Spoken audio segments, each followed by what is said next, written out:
सूर्योपासना का महापर्व छठ आगामी 17 नवंबर को नहाय खाए के साथ शुरू हो जाएगा। पहले दिन खरना का प्रसाद बनेगा, जबकि इसके अगले 2 दिनों तक भगवान भास्कर को अर्घ्य दिया जाएगा तथा आखिरी दिन व्रती पारण करेंगे। यानी कि जो नहाय खाए का व्रत है वो शुरू हो चुका है। ये 17 नवंबर को था। इसके साथ ही छठ का महापर्व समाप्त हो जाएगा। 4 दिनों तक चलने वाले छठ महापर्व की अपनी एक अलग महानता है और व्रत के सभी अलग अलग दिनों का महत्व काफी खास है। वहीं एक ज्योतिषाचार्य के अनुसार छठ व्रत के दौरान सभी दिनों का अपना एक अलग महत्व होता है। छठ का व्रत अलग अलग रूप में और कठिन होता चला जाता है। सबसे पहले यदि हम पहले दिन का बात करें तो आपको बता दें कि छठ व्रत की शुरुआत नहाय खाए के साथ होता है। कार्तिक शुक्ल पक्ष चतुर्थी तिथि को छठ पर्व के पहले दिन नहाय खाए किया जाता है, जिसमें छठ व्रतियां किसी भी नदी, तालाब या अन्य किसी भी जलाशय में स्नान कर इसकी शुरुआत करती हैं। इसके पहले घर की साफ सफाई कर ली जाती है और नहाय खाए के दिन अरवा चावल, चने की दाल और कद्दू की सब्जी का प्रसाद बनाया जाता है, जिसमें सेंधा नमक का इस्तेमाल किया जाता है।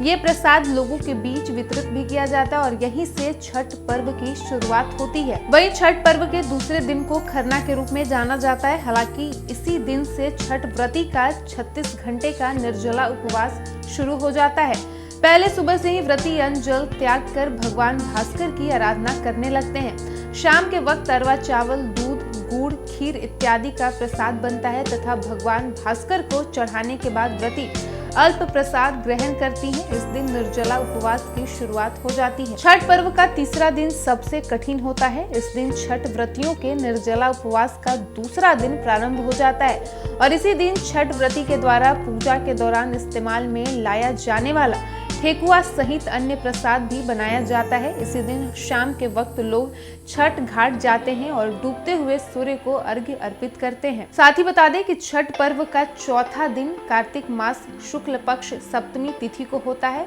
इस दिन पहले सुबह भगवान भास्कर के उदीयमान स्वरूप को अर्घ्य दिया जाता है। सुबह के वक्त भी लोग छठ घाट पहुंचते हैं और उगते हुए सूर्य को अर्घ्य अर्पित करते हैं। इसके बाद छठ व्रतियों के द्वारा पारण किया जाता है तथा छठ व्रत खोल दिया जाता है। इसी दिन के साथ छठ व्रत का समापन भी हो जाता है। एक बार फिर से बता दें कि सूर्योपासना का महापर्व छठ आगामी 17 नवंबर को नहाय खाए के साथ शुरू हो चुका है। पहले दिन खरना का प्रसाद बनेगा, जबकि इसके अगले 2 दिनों तक भगवान भास्कर को अर्घ्य दिया जाएगा तथा आखिरी दिन व्रती पारण करेंगे। इसके साथ ही छठ का महापर्व समाप्त हो जाएगा। 4 दिनों तक चलने वाले छठ महापर्व की अपनी एक अलग महानता है और व्रत के सभी अलग अलग दिनों का महत्व काफी खास है। छठ व्रत की शुरुआत नहाय खाए के साथ होता है। कार्तिक शुक्ल पक्ष चतुर्थी तिथि को छठ पर्व के पहले दिन नहाय खाए किया जाता है, जिसमें छठ व्रतियां किसी भी नदी, तालाब या फिर अन्य किसी भी जलाशय में स्नान कर इसकी शुरुआत करती हैं।